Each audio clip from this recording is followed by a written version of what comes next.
খাও হে শকুন, হাদির লেখা। হে সীমান্তের শকুন, এক্ষুনি ছেড়ে খাও আমাকে। হে আটলান্টিকের ঈগল, শিগগিরই খুবড়ে খাও আমাকে। হে বৈকাল হ্রদের বাজ, আছড়ে কামড়ে ছিন্ন বির্ণ করো আমাকে। আমার রক্তরসে শুধু অসহায়ত্ব আর অভাব।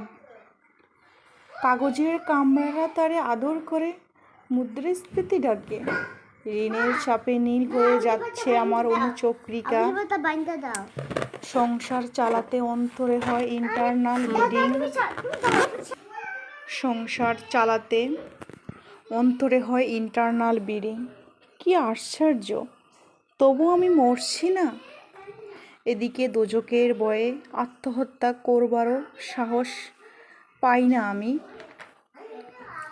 খোদাকে বললাম আমি মরতে চাই। তিনি বললেন, বেঁচে আছো কে বলল?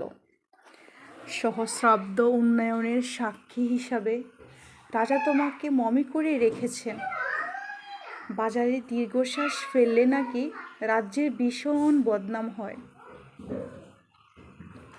রাজারও মন খারাপ হয় খুব।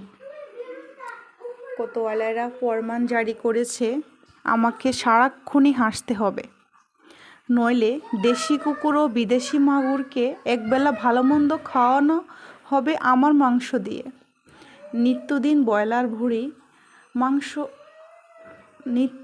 ব্রয়লার ভুঁড়ি নাকি ওদের ভাল লাগে না। অথবা আমাকে ভাগ দিয়ে বেচা হবে। মানুষেরও তো মানুষের খাওয়ার স্বাদ হতে পারে, তাই না? ভাগ্যিস তা বিদেশি সুপার শপে বিক্রি হবে না। দেশি মানুষেরই তো হক বেশি আমার উপর।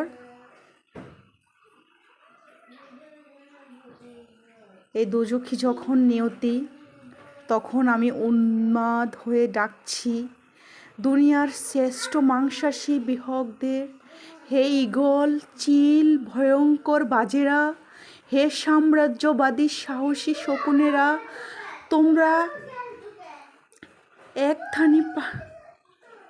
F-35 মতো, MiG-20 মতো দল বেঁধে হামলে পড়ো আমার বুকে।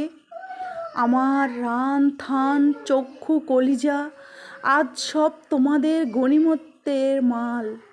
দেশি শুয়োরে খুবলে খাওয়ার আগেই আমার ইচ্ছে মতো ছিঁড়ে খাও তোমরা।